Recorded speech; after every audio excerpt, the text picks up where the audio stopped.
그런 부분들을 은근히 윤익이 선호하면서 네, 그 얘기를 네. 시작하실 줄은 몰랐어요. 그래서 저희의 채용 과정이 옳다라는 살아있는 증거가 아니신가요? 너무 훈훈한 결론으로. 네, 오늘은 저희가 유닉이라는 밀레니엄 세대들을 위한 뉴스 서비스 제공해주는 회사라고 이해를 저는 하는데요. 그 회사의 대표님과 그리고 인사 채용 팀장님을 모시고 저희가 인터뷰를 좀 하고자 합니다. 저희는 좋은 채용하는 기업 찾기 캠페인 차원에서 오늘 세 번째로 이 기업을 좀 방문하게 되었는데요. 반갑습니다. 네. 안녕하세요. 김소연 대표님과 그리고 조문주 채용 팀장님, 네, 그 두 분 모시게 됐는데요. 회사를 소개하기 전에 말씀을 들어보니 아직도 대학생 신분이라는 이야기를 들었는데 당황스럽습니다. 네. 네, 그 얘기를 네. 시작하실 줄은 몰랐어요. 그래서 이게 어떻게 된 사연인지. 제가 이제 원래는 학교에서 휴학을 오래 하면서 앞으로 어떤 일을 하면 좋을까 좀 여러 탐색을 하던 중에 미국에서 워싱턴 DC에서 인턴십을 좀 수행을 하게 되었었고요. 과정에서 이제 해외 많은 뉴스레터 미디어들, 그러니까 젊은 사람들이 자꾸 뉴스로부터 멀어질 때 그 사람들이 좀 더 손쉽게 시사 이슈를 파악할 수 있는 그런 방법들이 무척 많더라고요, 해외에는. 그래서 그것들을 빨리 한국에 갖고 오고 싶다라고 생각이 들어서 이제 인턴십이 끝나고 저는 학교로 돌아가지 않고 창업을 하게 되었습니다. 근데 그런 마음을 갖는다는 것은 쉽지 않고 또 어찌 보면 우리나라의 초중고 입시 경쟁 교육의 터널 속에서 결코 장려하지 않는 마음 자세일 텐데 그런 그 마음을 좀 언제부터 품게 되었는지 궁금합니다. 근데 창업가가 되겠다라고 생각을 했던 것은 아니었지만요. 그 학내에서 동아리 활동을 좀 다양하게 하면서 그게 저한테 영향을 많이 끼치기는 했었습니다. 관심사가 좀 여러 방면에 있던 편이었어서 학내에서 사실 합창이라든지 뭐 영화, 뮤지컬 이런 되게 다양한 활동들에 참여를 했었어요. 어떤 게 가장 나의 마음을 좀 끄는가? 어떤 게 이제 매일매일 하루에 8시간, 10시간을 해도 기쁠까? 뭐 그런 고민들은 대학생 때부터 했었죠. 조문주 팀장님 창업을 하실 때 결합하셨나요? 저는 들어온 지 한 6개월 정도 됐네요. 네. 그러니까 본인이 채용을 당하시고 일단 그 지금 이 채용 파트에 책임을 지신 거죠? 네, 맞습니다. 네. 저도 원래 유니커로서 유닉이 생긴 지 좀 초반부터 뉴스레터를 계속 구독하다가 그러니까 이곳에서는 보통 다 에디터분들만 계신 줄 알았는데 작년에 우연히 유닉에서 이제 인사 담당자를 채용을 할 예정이다라는 공고가 뜬 걸 보고 지원을 하게 되었고 제가 원하던 곳에 와서 일을 할 수 있게 돼서 굉장히 즐거운 나날입니다. 한번 유닉 좀 설명을 해 주시죠. 저처럼 아무것도 모른다. 밀레니엄 세대도 아니고 그냥 뭐 신문 보면 되는 거지. 뭐 굳이 이렇게 생각하는 30대 내지 60대 세대 분들에게 유닉을 설명한다면 좀 어떻게? 유닉은 세상이 궁금한 사람들이면 누구나 유닉을 통해서 세상하고 쉽게 연결될 수 있는 것을 지향하는 콘텐츠 기업인데요. 한국에서는 이 이메일을 통해서 이렇게 콘텐츠를 발송하는 게 좀 익숙하지 않은 시절에 선제적으로 시장에 등장해서 유명세를 타게 됐습니다. 그래서 지금 이제 40만 명 정도 구독하는 뉴스레터에서 매일 아침에 내가 꼭 캐치업해야 되는 이 시사 이슈들을 친구하고 대화하듯이 풀어낸 콘텐츠로 사랑을 받고 있고요. 20대 정도 되는 딱 사회 초년생의 친구들은 왜 자꾸 뉴스나 이 지식 정보로부터 멀어지는가라고 했을 때 몇 가지 공통된 문제점이 좀 있었습니다. 일단 너무 정보가 많고 무엇부터 봐야 할지 혼란스럽다는 점, 그리고 이 정보들이 너무 기성의 문법과 언어로 되어 있어서 어렵고 다가가기가 좀 어려웠다는 그런 문제가 또 있었고요. 그리고 요즘엔 이제 그 콘텐츠라는 것에 대한 기준이 많이 높아진 터라 이것을 어떻게 예쁘게 포장하고 또 어떤 가치관을 녹여서 만들어내는지, 그러니까 즉 브랜딩이 굉장히 중요해졌는데 이런 것들까지 신경 쓰는 지식 정보의 매체나 생산자들은 사실 많지 않았던 거죠.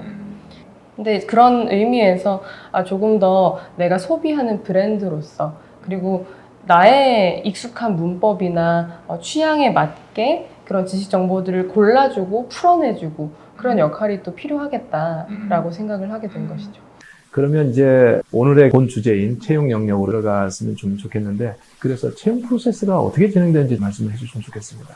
설명해 주시겠어요? 저희가 특별한 프로세스가 따로 있는 건 아니고요. 네. 그냥 다른 기업과 마찬가지로 처음에 서류를 받아보고 서류를 검토한 후에 이제 필요에 따라서는 사전 테스트가 있고요. 또는 뭐 사전 과제를 드리는 경우도 있고 그 이외에는 이제 면접을 2차례에 걸쳐서 봅니다. 서류 전형이라고 할 때 일반 기업들, 전통적인 그 기업들이 요구하는 스펙 중심의 서류와는 좀 다른 방식의 내용을 요구하는 것입니까? 아니면 서식은 비슷한 것입니까?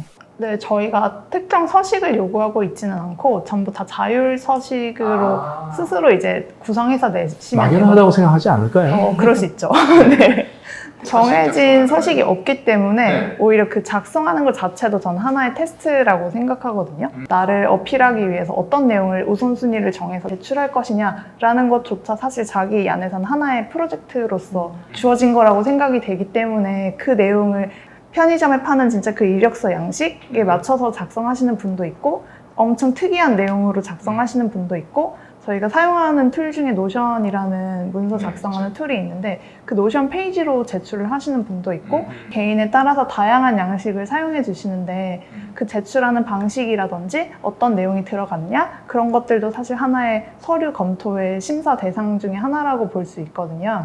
그래서 일부러 자율 서식을 택하고 있습니다. 그렇지만 그분들이 은근히 뭐 학벌이라든지 또 스펙들 이런 것들을 넣어서 자기 자신을 돋보이고자 하는 그 욕구들을 가질 수 있을 그쵸, 텐데 그쵸. 그럼요. 그런 부분들을 은근히 유닉이 선호하면서 그렇지 않습니다. 그렇지 않습니까? 네, 저희가 일부러 뭐 블라인드 채용하고 있습니다. 이렇게 대대적으로 홍보하고 있지는 않지만 실제로 그 부분을 눈여겨서 본 적이 정말 없어요. 아무도 그렇게 네. 보지 않습니다. 성별이라든지 과거에 어떤 대학을 졸업하셨는지 그러니까 써주시는 분들도 많으세요. 왜냐면 만약에 자기가 하버드에 나왔다. 그럼 당연히 쓰고 싶을 거잖아요. 그러니까 이렇게 써주시죠.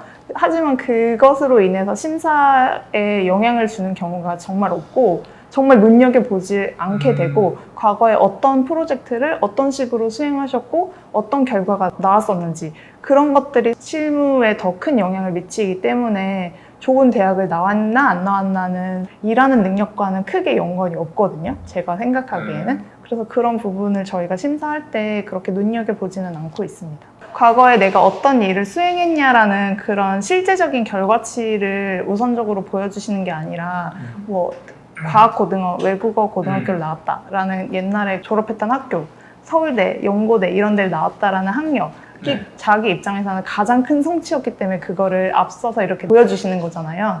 근데 사실 그 학교를 졸업한 그런 성과라는 것은 굉장히 많은 프로세스의 결과이기 때문에 우리가 채용하고자 하는 그 직무에 딱 맞는 능력을 갖추었냐라는 것은 전혀 증거할 수 있는 토대가 되지 않거든요. 그래서 그 부분이 가장 강조가 되었다는 것 자체가 이 실무와 연관된 성취가 별로 없으신 분인가? 라는 생각이 오히려 들기 때문에 그래서 더 눈여겨보지 않는 것 같아요. 정확히 말하자면 이런 요소들이 뭐 마이너스가 되는 것도 아니고요. 네. 플러스가 되는 것도 아니고 그냥 잘 안 봅니다.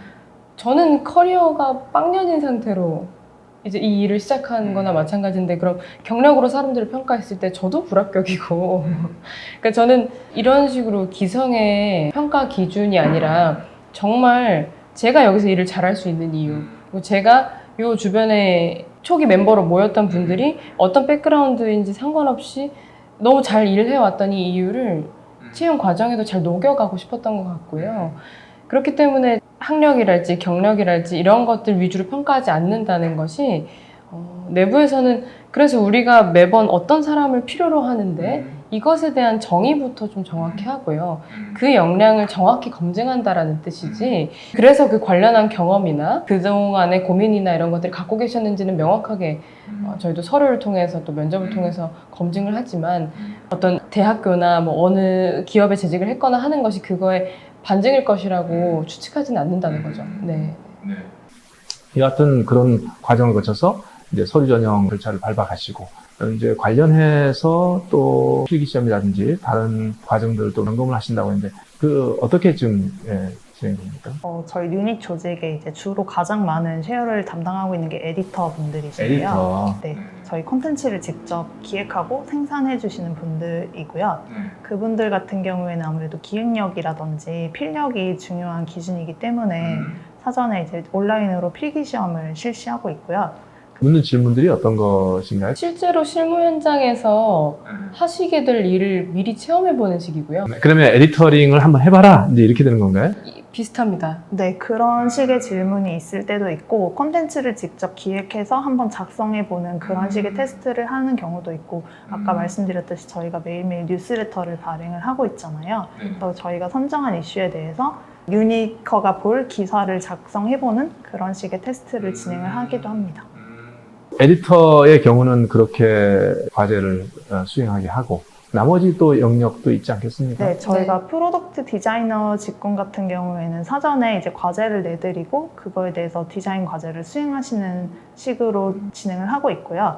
그 이외에 이제 코딩을 하는 개발자 분들도 있습니다. 그런 경우는 이제 코딩 시험을 보나요? 아니면 저희가 포트폴리오를 직접 접속을 해서 행아웃 코딩 테스트라는 걸 실시를 하고 있는데요. 온라인으로 연결을 해서 대화를 하면서 그 코딩을 직접 이제 현장에서 실시간으로 진행을 하는데 단순히 코드를 짜는 것뿐만이 아니라 그 코드를 짜는 과정에서 개발자들끼리 어떤 식으로 소통을 하는지를 이제 함께 이제 체험을 하게 되잖아요. 그래서 이 사람이 어떤 식으로 커뮤니케이션을 하는 사람이고 피드백을 줬을 때 어떻게 반영을 하는 사람이고 하는 여러 가지 면면들을 동시에 볼 수가 있다 보니까 그 행아웃 코딩이 굉장히 중요한 테스트 과정이라고 생각합니다. 조문주 팀장님께서 이렇게 조근조근 말씀을 하시는 것이 매우 논리적이고 체계가 있는 것을 좀 볼 때 그럼요. 채용을 잘하신 것 같습니다. 저희의 채용 과정이 옳다라는 살아있는 증거가 아니신가요? 네. 네, 이 과정을 거치면 이제 그 다음에 면접 단계로 좀 들어가겠죠. 네. 면접은 한 2단계로 있다고 얘기를 듣는데 좀 설명을 좀 주시죠. 네, 저희가 1단계는 직무 면접을 진행을 하고 있고 직무와 관련된 여러 가지 그런 스킬 부분이라든지 커뮤니케이션 방식, 일하는 방식에 있어서 본인이 어떤 걸 선호하는지 과거에 어떤 일들을 해왔는지 등등을 질문을 하고 있고요. 2단계에서는 컬처핏 면접을 보는데 유닉의 가치와 공감할 수 있는 사람인가를 중요 주제로 해서 면접을 보고 있습니다. 이제 이런 그 3단계 전체 과정을 통해서 결국 유닉이 좀 찾고자 하는 인재, 그러니까 유닉이 회사를 위해서 정말 필요하고 응원하는 그런 인재 내지는 그 품성이 무엇이라고 좀 이렇게 볼 수 있을까요? 함께 이런 얘기를 많이 했거든요. 우리는 우리랑 가치관이 맞는 실력 있는 인재를 뽑는 게 우리의 목적이다라는 얘기를 이제 합니다. 그러니까 저희가 생각한 저희 인재상 같은 것이 있는 건데 설명을 해주십시오. 너무 의존하시는 거 아니신가요? 그럴 수도 있어요.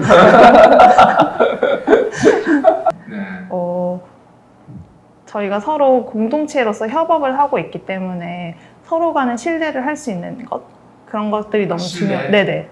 구성원을 신뢰하고 팀원들을 잘 손잡고 이끌어줄 수 있는 그런 사람들이 오셨으면 좋겠고 또 다른 한편으로는 회사를 위해서 저희가 오너십을 가지고 본인의 직무를 잘 할 수 있는 사람 그러니까 상사가 지시하는 내용만 이렇게 하는 것이 아니라 스스로의 업무를 맡은 바를 책임을 가지고 내가 어떻게 하면 더 잘할 수 있을지 스스로 할 수 있는 일을 찾아보고 할 수 있는 영역을 개척해 나갈 수 있는 인재가 오셨으면 좋겠다라고 생각을 하고 있고요. 마지막으로는 이제 성장할 수 있는 동력을 스스로 가지고 있는 사람인가 아닌가가 굉장히 중요한 것 같아요. 그래서 지금 뭐 MZ세대의 특성 이런 것들 미디어에서 굉장히 많이 얘기를 하지만 저는 사실 그런 세대적인 특성은 크게 중요하지 않다고 생각하고 나이에 상관없이 스스로가 성장하려고 하는 동력이 본인 내부에 있냐 없냐 그게 굉장히 중요한 기준일 것 같거든요. 그래서 저는 주니어를 뽑을 때도 그런 부분의 포텐셜이 얼마나 가지고 있는 분인가 라는 것들을 저희도 중요하게 보고 있는 것 같아요. 다른 기업들하고 이야기를 해보니까 요즘에 하나같이 협업 능력을 그렇게 강조를 하더라고요. 그래서 지금 말씀하신 세 가지가 또 협업 능력과 다 의미 있게 연결이 좀 되는 것이겠죠. 그렇겠죠. 특히 맨 앞에 말씀해주신 그 신뢰에 대한 부분이 뭐 짧게 요약을 해주셨지만 사실 저희가 요구하는 그 신뢰라는 건 꽤 복잡하고 중요한 가치인 것 같거든요. 그러니까 서로를 믿는다는 게 그냥 무턱대고 뭐 얘면 잘하겠지 이런 느낌이라기보다 우리는 같은 배에 탔고 같이 잘하고 싶은 사람들이다라는 게 일단 기본적으로 있어야 저 사람이 만약에 뭘 못해도 이 사람은 이 사람의 최선을 다했을 것이다. 그치만 더 잘하게 도와줘야지. 이런 접근이 가능한 것 같거든요. 그래서 협업 능력이라는 게 그 소위 말하는 커뮤니케이션과 뭐 갈등 조율의 능력이나 이런 것들을 위한 면접 질문들도 많이 도출된 걸로 알고 있습니다만 그런 것이 검증할 수 있는 건 또 한계가 있다라고 보여지고 그 아래에 어떻게 상대방을 또 믿고 또 이끌어줄 수 있고 또 나의 약한 점도 드러낼 수 있고 그런 정도로 이제 팀 동료들과 신뢰를 주고받을 수 있는지 궁금하죠. 네. 그러니까 이제 상대에 대한 신뢰와 그리고 목표와 또 비전에 대한 그 공유와 그것에 근거한 신뢰를 이야기를 하시는 것인데 그렇게 해야지 또 협업이 되는 것이고 그러니까 이제 협업을 위한 그 이전 단계 기반에 대해서 이야기를 좀 하시는 것 같고 이제 이렇게 하게 될 때 어떨까요? 회사 내에서의 평가와 그리고 바깥에서의 그 평가 뭐 요즘에 당신들은 어떻게 채용 과정을 거칩니까? 이렇게 질문하는 동종업계 분들도 계실 수도 있는 것이고 또 구직자들 입장에서 유닉은 사람을 채용할 때 이렇게 하는데 이것이 우리에게 의미가 있어 라고 이야기하는 어떤 그 포인트도 혹시나 있을 수도 있는 것이고 내부의 구성원들이 우리는 참 채용 철학이 독특해 라고 하고 만족해 라고 할 수 있는데 이런 그 내외의 평가는 어떻게 좀 볼 수 있을까요? 일단 내부의 구성원들이 다 그런 채용 과정을 통해서 들어오셨다 보니까 채용은 사실 서로 평가하는 과정이잖아요. 물론 구직자가 일을 구하는 사람이긴 합니다만 채용 과정에서 만약에 이 직장이 굉장히 나에게 무례하게 대접을 했거나 옳지 않은 가치관을 갖고 있다라고 느껴지면 저는 요즘 세대 구직자들은 언제든 떠날 수 있다라고 생각이 들거든요. 예, 근데 이제 그 과정이 옳았다고 느낀 분들이 지금 오신 것이기 때문에 그래서 그 내부에서의 만족도나 평가는 저는 높은 편이라고 생각이 좀 들고요. 그리고 외부적으로도 저희의 채용 공고 페이지랄지 아니면 제가 이렇게 대외적인 인터뷰에서 말을 하는 부분을 통해서 유닉은 정말 채용 과정에서 이런 뭐 스펙이나 뭐 성별이나 뭐 이런 학력이나 이런 것들을 중심으로 평가하지 않는구나 라는 기대가 있으신 것 같아요. 많이 형성이 되신 것 같아요. 그리고 그걸 좋아하시는 것 같아요. 그 사실 면접 과정에서 흔히 나오지 않을 법한 고백들도 제가 많이 듣고 그만큼 채용 과정에서도 저도 신뢰를 드리고 받고 막 이렇게 하거든요. 그래서 저는 이 채용을 진행하는 사람으로서의 만족도도 높은 편입니다. 네. 지금 유닉이 찾고자 하는 그 인재를 많이 확보하기 위해서 어느 날 초중고 교사들과 부모들에게 좀 이렇게 좀 애를 좀 길러내십시오라고 할 수 있는 부분들을 자기 경험에 기반해서 좀 말씀해 주신다면 어떻게 말씀하실 수 있을까요? 교육의 변화에 대해서 관심이 좀 많았던 한 사람인데 저는 좀 이렇게 했으면 좋겠다는 저의 작은 제언은 저는 이런 질문을 받으면서 교육을 받았거든요. 미국이랑 중국이 그만 싸우려면 어떻게 해야 될까?